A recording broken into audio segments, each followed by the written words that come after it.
And we are live. I am starting this podcast or Facebook Live to talk about some recent news that have come out in the news regarding different topics of criminal law. And today I read an interesting article and was speaking to another local criminal attorney, Jarrett Ambo, who's also with us live. As you can see, Jarrett there. Jarrett, so why don't you tell us a little bit about what happened in the news today? Well, I picked up an article earlier today about a St. Tammany Parish Sheriff's deputy who had been essentially caught red-handed making up or lying about what had happened on the side of the road. Sort of the scenario goes that he goes to give a DWI second to someone, pulls him over, gives them the standardized field sobriety test, gives them the nystagmus, gives them the walk and turn, puts in his report that he failed all of it and that he didn't touch heel to toe and that he fell off and he used his arms to balance and all this nonsense. But the guy had set up his phone camera to record the entire standardized field sobriety test. So fast forward sometime later, after his criminal defense attorney gets a hold of it, it's given to the sheriff. The sheriff does an internal investigation, and the internal investigation determines that he, in fact, just lied, just made it up. He claimed to have cut and pasted a set of facts from one DWI to another. This is. I mean, I'm just interjecting there, but this is a common theme. Hey, your feedback's coming in a little loud. This is a common theme, isn't it? Of DWI officers will often cut and paste probable cause or the events, correct? Well, we see that a lot because we see, and it's not just DWIs, right? I was looking at a stop today on a search of an automobile, and the police officer put on there, we effectuated a traffic stop, and when I approached the vehicle, I smelled a strong odor of marijuana. That phrase, I can't tell you how many times I've heard the phrase. I know you have too. You hear it all the time, a strong odor of marijuana. It's like, is it just that they're conditioned to say the same doggone thing every time, or is it that it's made up, right? And so, to me, what's clear most of the time is that they're just conditioned to say the same thing, and they're just people, and they're at work doing their jobs, and they're like, oh, I've typed this before, so I'll just cut and paste. I mean, goodness knows I've cut and pasted things before, right? But they're usually, the things I'm cutting or pasting are usually applicable to whatever I'm pasting it into. In this particular case, when he pasted it into this guy's arrest record, it was completely false. And so what happened is that there was an internal investigation. It was found to be completely false, objectively false, that there were real facts in the world that didn't match his police report. The officer quit the force, and obviously the criminal act itself was dismissed. But it came out today that the sheriff of St. Tammany Parish has decided that he's not going to press criminal charges. Well, I don't need to tell you that that's a really strange piece of news, right? So it could be that it was misstated by the news person, or maybe the sheriff thinks he has prosecutorial discretion, but he does not. So what do you think, David? And that's the interesting part, is that you're talking about that. And I think that one of the things that I've noticed is, you see on comments on Facebook where people will post or anywhere, and they say, oh, the sheriff does this or the sheriff does that. I don't think it's really, a police officer has a right when he stops someone, whether or not he wants to arrest that person. Oftentimes you see people that, they may not get a speeding ticket at that moment. But to me, when something goes for an investigation and there's enough probable cause to arrest, I don't think I've ever seen someone who's had enough probable cause to arrest where a sheriff doesn't arrest the person, and right. That's what I think is very, very funny, because that's to right. me, the safe thing would be is arrest the person or charge him with an arrest, and then let the DA decide. That's the prosecutorial discretion. But let's be clear that an arrest doesn't have to be effectuated. Yeah. If the district attorney finds that there's criminal activity afoot and they have the evidence for criminal activity, they can actually file a bill of information and have you arrested on the bill.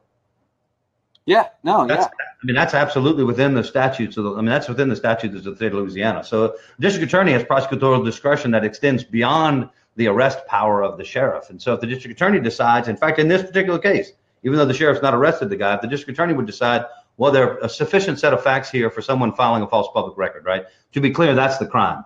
And I know that you and I know that, but if there's anybody watching, that's the crime. The crime here is the filing of a false public record. So it's filing in the public record a false statement for the purpose of effectuating an outcome, right? For some purpose, right? Wait, not to mention, sorry, I don't mean to cut you off, but not to mention the constitutional implications, right? I mean, what about the violation of due process? That's right. That's right. How about there's a possible 1983 action there? You know, that's right. Of course. And I think that that's the part where a DA, you know, the DA of St. Tammany, Warren Montgomery, I knew him. He was a CJA panel lawyer. He was a very impressive, diligent criminal defense attorney. I've had cases with him when he was a criminal defense attorney. I knew him in those kind of circles. He spoke Spanish. He's represented a lot of Hispanics in the community. The guys are, to me, he's always been a stand-up guy. But, you know, the DA, to me, should look at a case like this without public outcry and do something about it. You know, and that's the problem, Jared, is that when we're defense attorneys and we defend people who get charged with crimes like these, we have a million people to complain about why this person should be convicted. But when this happens under the color of law, it's like there's a blind eye, you know?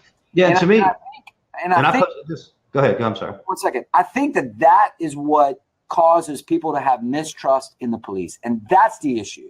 That's the issue for me, is that it's not, I don't want police to get charged. That's not what I'm looking for. I'm not looking for policemen to get charged. I'm looking for a reason for me to uphold police to a higher standard. And to me, I think there are two substantive issues here. It's the bad apples thing, right? One bad apple ruins the whole bunch. So you get a police officer pulling nonsense like this, and it really undermines the truth value of what are generally people who are giving their lives to public service, right? I mean, I'm a criminal defense attorney, but I'm not nonsense. I don't dislike police officers, right? That's foolishness. The truth of it is here is that most police officers are doing the right job, and they're taking care of folks and making the community safer and all those kinds of things. 90-something%. Of course. And so this guy's ruining for those people. But I think there's a second issue here that is really important is, what about the human cost to that guy that got arrested? What about the day he got arrested, the embarrassment of getting arrested, the having to make a bond to get out of jail, the staying in the jail for however long he did, the having to explain it to his workplace that he was in the jail, to having to explain it to his wife, how about coming home and having to tell one of your children, I wasn't home last night because I was in the jail? You know what the reality is, Jared, too? He's a National Guardsman, and you and I, both prior military, we understand the importance and the implications of an arrest. Now, in this guy's instance, he had a prior arrest. And you see, that's something that I think that we also should visit, is because this guy's got a prior arrest, okay? And so in that officer's mind, he's already thinking he's guilty. And that's part of a problem of why I explain to a lot of people when I'm representing someone in criminal defense of why it's important to have an adequate defense the first time around, you know, because once you get convicted of a crime, then you're always seen as someone who's going to do it again, you know, and that's why, against you. Yeah. And so that's why it's so important. But, you know, the problem is, you know, I had a client recently who said, well, you know, they're always picking on me. They're always picking on me. And my point is, you know, there's probably a lot of truth to that, but it started somewhere, you know? And so I'm not trying to negate what the officer did wrong. I'm just furthering why it's important to have an attorney present in the beginning, in the first stages, really looking at a case. But I'm digressing. I agree with you in the sense that there needs to be adequate investigations. And to me, immediately, you know, when they talk about internal affairs, and I don't know the full internal affairs way that things work, but when something like this should happen, and there's even the accusation of something like that, it should be an outside agency. You know, immediately the AG's office or the state police, or, you know, it's not going to be federal, but somebody like that should come in and investigate. They should know. They should know that that's what needs to happen. I mean, we all saw A Few Good Men. You know, you get a different agency, a different, you know, the Marines or the Navy or someone else is going to come and investigate it. That's, to me, how you can get something that is fair and impartial. And I think part of the problem is, there's Paul Scott, another great attorney coming in. You know, to me, that's one of the reasons why it's so important to not let things like this go, you know? Yeah. And again, again, you know, the sheriff was talking, and I get it, man. The sheriff is protecting his employee, he's protecting this guy. And the sheriff said something to the effect of, look, I've known this person to be a really great guy and really honest, except for this one time. But doesn't it sort of beg the question that, I mean, everybody can admit that they were, yeah, you know, I totally lied in that one instance where I was caught. And that's really easy to say, right? Because you got busted. But the truth is that if you're willing to do that once, doesn't that beg the question, how many times have you done it? How willing have you been to do this over and over and over and over again? And quite frankly, it draws into question every time this guy's taking the stand. I'm glad you said that. I'm glad you said that, because I was thinking about it when I read that article. And, you know, that's what you're talking about, it being the bad apple. And that's the problem right there, because he just ruined it. Okay, I'm a criminal defense attorney, and what I'm going to do with that case and every single case that guy's ever been on is I'm going to accuse him of that, because the likelihood of him lying more than once is very high. And because of that, it calls into his credibility. And we as lawyers, I would be committing malpractice if I didn't challenge every single time that guy did something like that. Every single time he did a DWI. And it's part of the reason why oftentimes when I'm representing people on DWIs or traffic stops, I want to know their history. I want to know, what has this guy done before? How has he written his reports before? And, you know, that probably will bring on another topic about the Brady List that's come out recently in the news. But to stick with this topic, I think it's really important to understand why it's so detrimental to society and why we as criminal defense attorneys should exploit all of that and let the public see. It's because there are hundreds and hundreds of police officers every day risking their lives, telling the truth, right? Writing correct reports and doing the correct thing. I, as a criminal defense attorney, don't want criminals free. That's not my job. That's not what I do. I am protecting the Constitution. That's my issue. I've sworn to the Constitution to protect it, and in so doing, I attempt to protect everyone who's affected by the government, right? And I make sure that their rights are protected. And think about this, David. What about the number of cases before it? Their rights have obviously not protected. Obviously. And what about this guy? How about this? How about this guy gets fired from St. Tammany? He's got, I don't know, I think he said he's got something like 15 years of experience. He was voted Officer of the Year in 2000 and X, whatever it was. Special pay for being on a task force. Where do you think he's going? He's going to a smaller police force, a city police force somewhere, a smaller unit, a smaller force somewhere. He's going to get on because he's only got one disciplinary action, right? That's what the crux of this is it's a single disciplinary action. So they're going to give him a shot. Yeah, I'll give you a shot. Come on board. Which may not even be like me or you gets involved, and we ask for discovery, and we say, hey, give us his disciplinary history. Guess what? They don't have to give us what happened in the St. Tammany parish. That's what I'm saying. It may or may not ever be disclosed again. And so then you get these cases. See, I think that's what makes this case so interesting and so raw if it doesn't rise to criminal context. Because it becomes an administrative remedy internally. That's undiscoverable in a future, in a proceeding, in a subsequent proceeding. It's hard. I think that it should be discoverable. I think that it's Brady. I think that at the worst, it's some type of Jinx and Giglio. You know, I mean, it's definitely Giglio in some sense, but I definitely think it's Brady. And I think all the progeny after Brady protects us from getting this. But the problem is you go to a small parish or a rural parish or another county or another state, and it's never going to come out. And it's going to continue to do what it's always done. What do you think about this? Put yourself in a position of one of our clients or somebody like that lying, filing a false document. I've actually defended people in the crime of filing false documents in the public record. I mean, I've actually had that crime charged by a prosecutor in a different jurisdiction and defended someone in that particular crime. So begs the question, why was it applicable to my client and not applicable to this officer? And then, I mean, what do you say about the assertion or someone's reaction to this and saying, well, the law doesn't apply equally to everybody?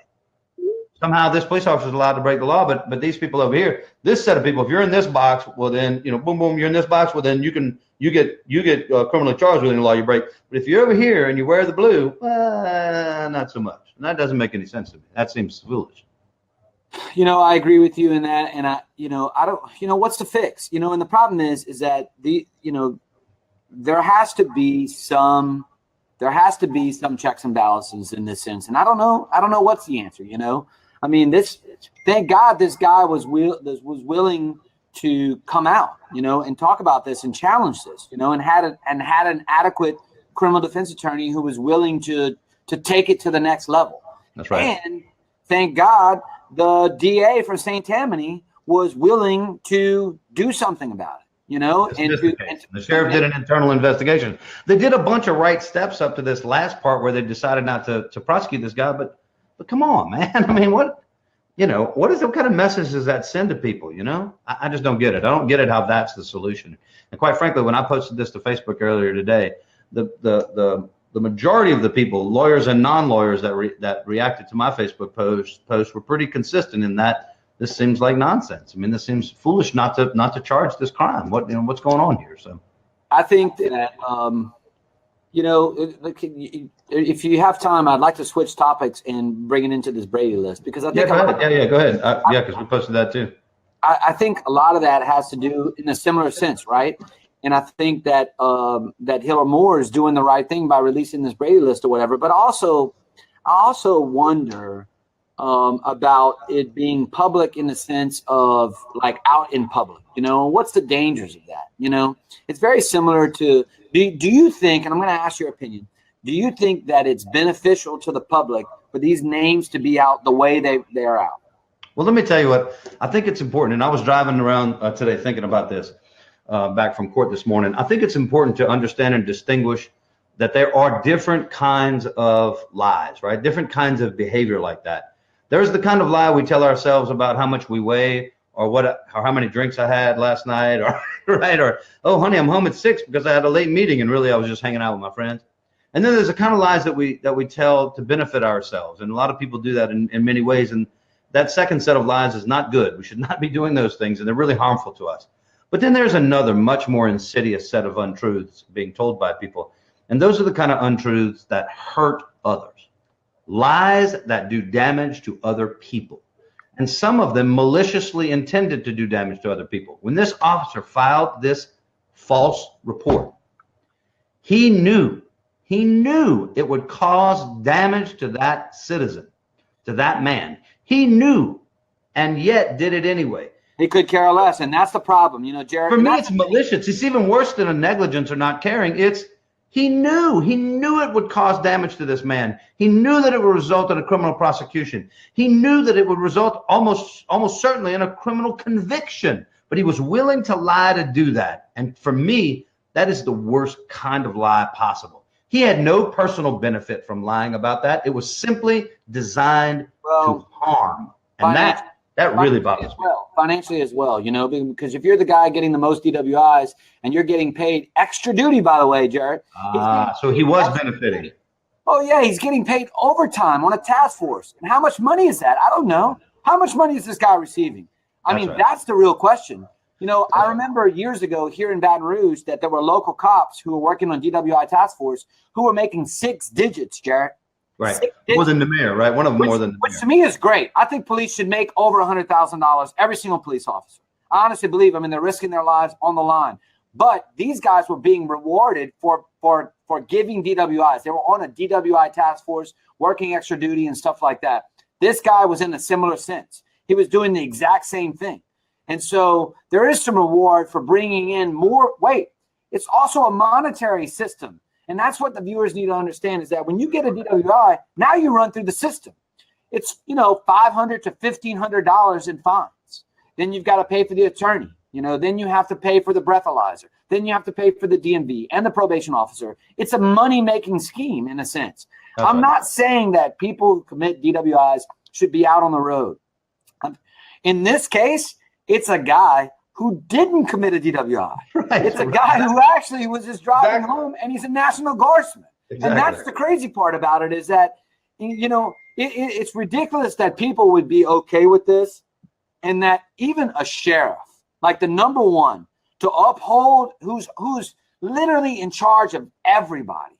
It's ridiculous that he's willing to say, I don't think this rises to a criminal stand. What do you think about his individual? But let me bring it back to the Brady List, because we were talking about the Brady List, and I'll say I brought it back to the Brady List because there are some people on that Brady List that have done some things that are not harmful to others, right?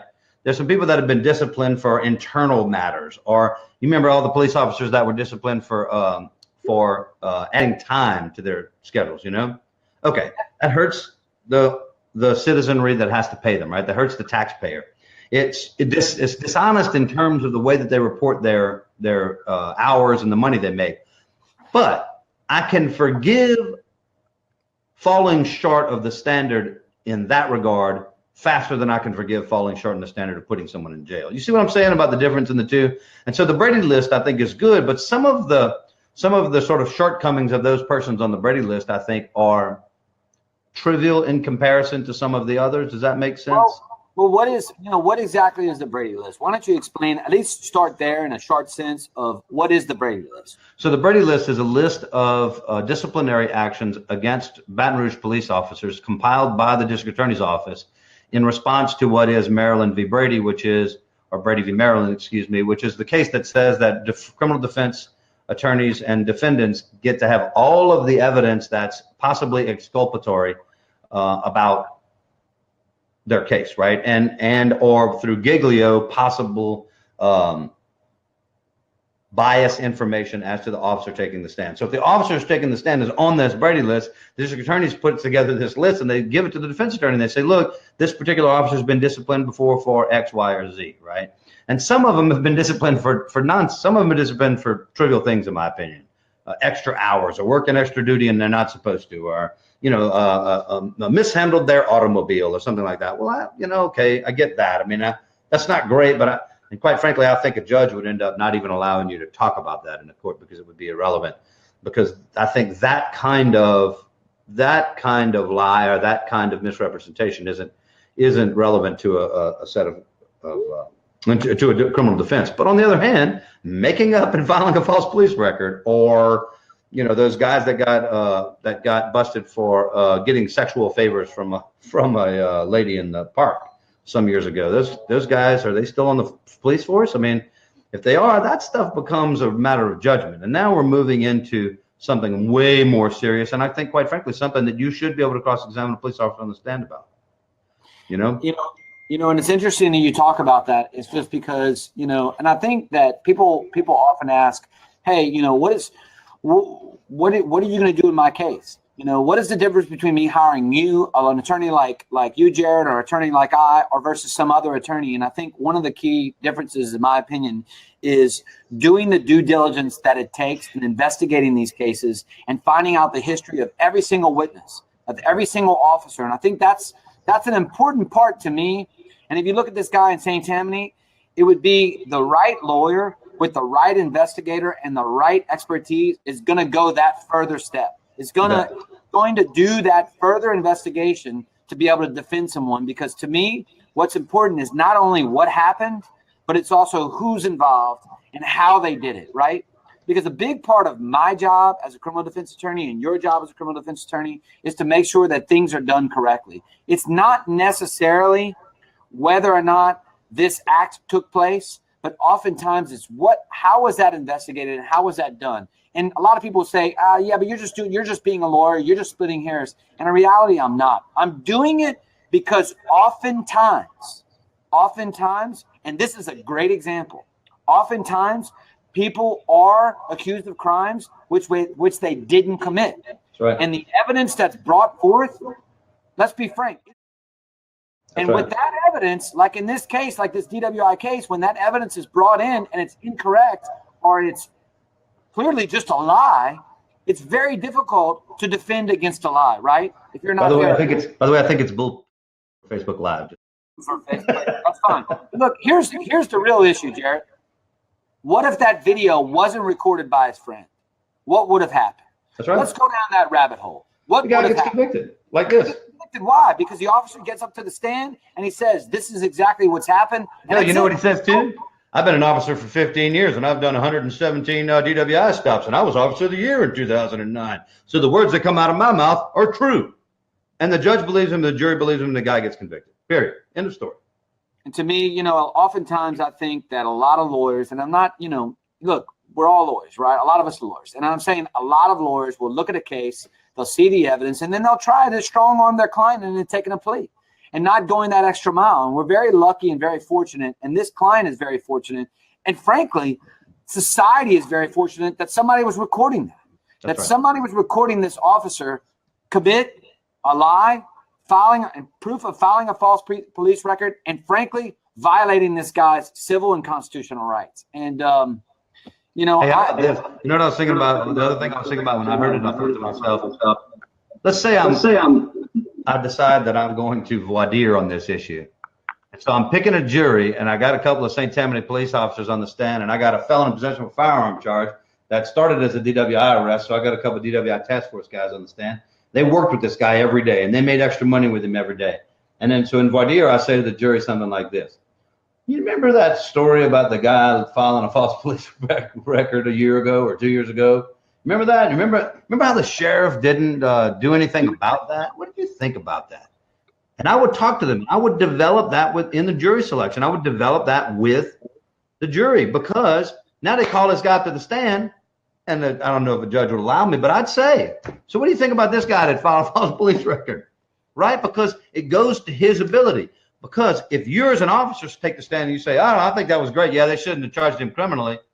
Well, then essentially what you're saying is, I acquiesce and agree with his lying.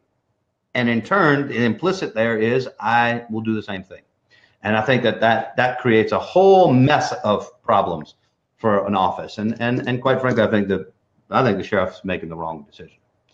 Yeah, and I'm hoping that that's not the end, you know, and I think that putting this out here and looking into these kind of things and talking about these things, I think that's good, is because I think the public needs to hear about it, and I think it needs to get out, and I think they need to see that, you know, that I think they need to see that this shouldn't go unpunished, you know. Yeah. And I think the problem is, I think that all in all, you're going to see a lot more problems in St. Tammany.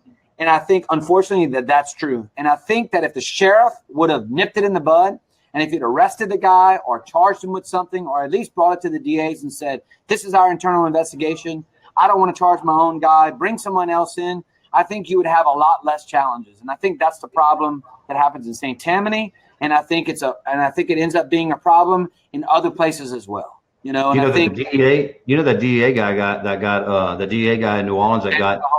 Yeah. Well, he was from up there. You know, he was from up there in the area too. He was from that judicial district. I tell you, man. And that's the problem, is that you end up opening up. And look, this, you know, if I take my criminal defense attorney hat off for a second, which is very difficult for you and I to do. Yeah.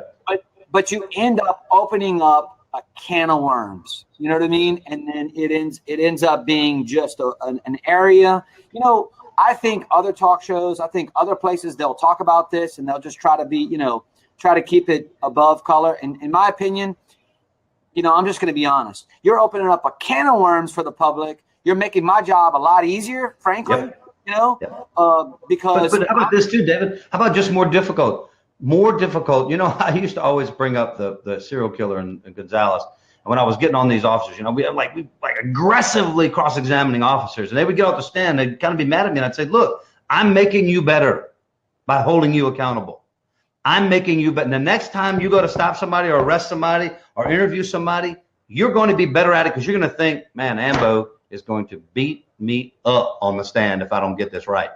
And the system gets better for it. And so when we do have to arrest a serial killer, they go to jail forever.